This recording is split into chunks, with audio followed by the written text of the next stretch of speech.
Hindi pa, hindi pa. Olive press pa lang.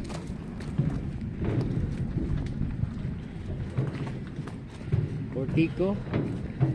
Bigyan ko lang kayo ng kunting information dito, ano? Ito yung Portico ata. Holy place.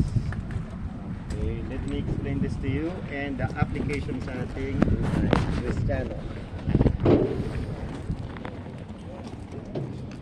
Okay, Sis Joy, pahawak na lang ha.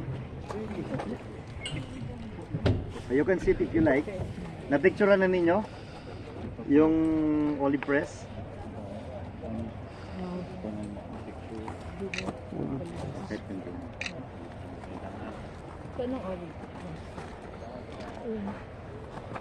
Okay.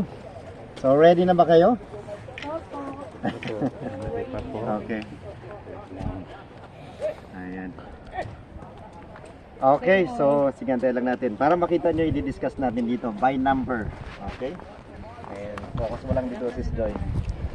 Alright, so welcome to Shiloh. Pag-usapan natin saglit itong olive press. But this is an olive press way back in the early Islamic period. Pero hindi naman nagkakalayo yung olive press na ito sa biblical times. Alright, so first of all, we have this. Number one, crushing the olives in the stone mill. So makikita nyo dun sa baba, no, yung bato. Now normally mga kapatid, so this is yung dito inilalagay yung mga olive fruits, and then there's a heavy stone, solid stone. Usually this is made of granite stone. They are using granite stone to crush the olive fruits because napakatigas ng buto ng olives. So ang gagawin, so merong may butas itong kahoy na ito, and then merong kahoy, merong pole, and then a person, a worker will continually go around this stone mill. But in the biblical times, usually ang ginagamit lang dito ay donkey. Yes. So donkey.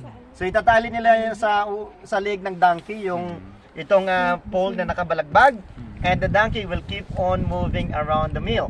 And then usually meron dito mga dayami sa baba, damo, so that while working, he is eating para yung lakas niya maintain. Okay? That's why we have in the Bible, Apostle Paul told us that thou shalt not muzzle the ox while it is trading or working. So kasi hindi po pwedeng puro trabaho lang, walang tinatanggap, walang binibigay. Amen. Amen? So kaya dapat yung mga KFC tayo mamaya, KFC. Kaya KFC tayo mamaya. Okay. Ng pastor. Ha? Ayan. I love this yan. And you must understand that the supply of grass here is not just enough, it's more than enough. Okay? It's more than enough. As much as possible, maraming damo dyan para habang nagtatrabaho siya, hindi naubos na, maglalagay ka na naman. Maglalagay ka agad sila ng maraming damo dyan para tuloy-tuloy yung kain niya at yung kanyang trabaho. So kaya dapat hindi mukhang kawawa yung nagtatrabaho. Same is true sa mga workers, pastors, church leaders, dapat hindi sila kawawa. Amen, pastor. Amen. I agree. We have to be working Parang may usap. Okay, it's not for me, okay? It's not for me.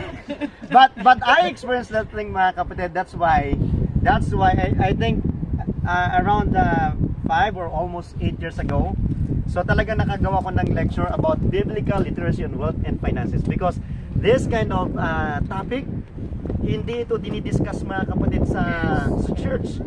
It wasn't taught in the church. A lot